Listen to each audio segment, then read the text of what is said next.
Hello nshuti zanje, muri video tugiye kurebera hamwe impamvu amasaha yawe agabanuka kuri YouTube wowe utabizi ukajya ureba ugasanga we n'amasaha yawe yagabanutse cyangwa se yongeyeho gatoya.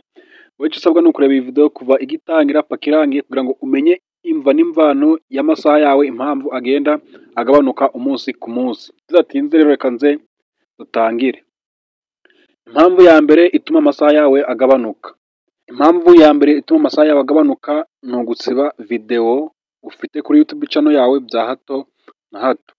Ariko usanga ufashe video y'abandi wenda waploadinze runaka kugira ngo ubone watch time bitewe n'indesho ya video, ugafata urugero ukaplodinga na filime y'abandi cyangwa se z'ibintu by'abandi ukona biri izweho muri iyo minsi ukabyaplodinga, noneho nyuma waza kugira abasubscribers 1000 na watch time wenda amasaha 4000 bikagukundira ukayagira, none ukasubiye inyuma ukabisiba.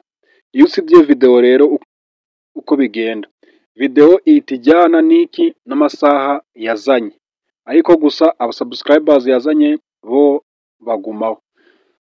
Icyo ugomba kwirinda none ni ugusiba video ufite kuri YouTube channel yawe bya hato na hato, kameme niyo zaba ari izawe, kuko buri video yose bifite yakwinjiza umunota, yakwinjiza amasegonda, icyo yakwinjiza cyose kijyanye na watch time. Iyo utsibije video bihita birangira, watch time yawe ihita igabanuka. Iri kosa rero nkubona ugomba kurikora niba uploadinze video, kora content yawe nyirizina uzwiho, apana gufata ibintu by'abandi ugende waploadinga nyuma yaho wabikuraho uhita ubura watch time.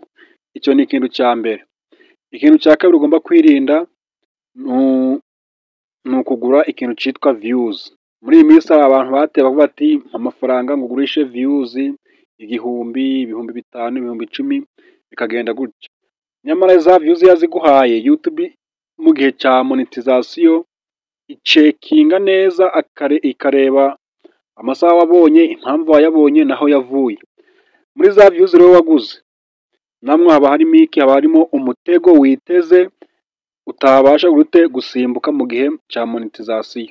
Yo iragenda igacekinga, yamara gucekinga za video zawe, yagera kuri ya yindi wenda waguriye views, igasanga za views zawe ntabwo ari views za nyazo, aba ari views z'ibicupuri. Kuko iyo uguze views uziguza kuboostingira, noneho abazirebye ntabwo akenshi zira views ziba zarebwe n'iki n'amarobo, no YouTube yaje gucekinga igasanga biri muri ubwo buryo.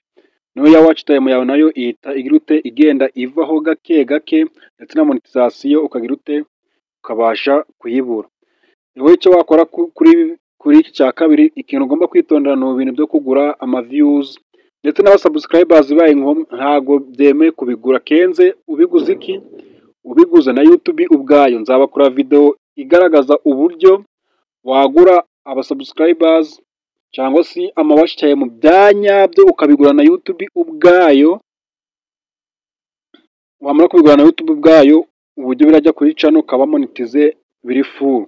Wewe icyo usabwa kugira ngo iyi video uzayibone, kwa subscribe ukane no kunzogera kugira ngo iyo video nitubasha kuyikora uzabe mu ba mbere uzabe mu ba mbere bazayibona, ndetse n'ayo makuru ntagucike. So reka tuze kubana muri video iza gukurikira.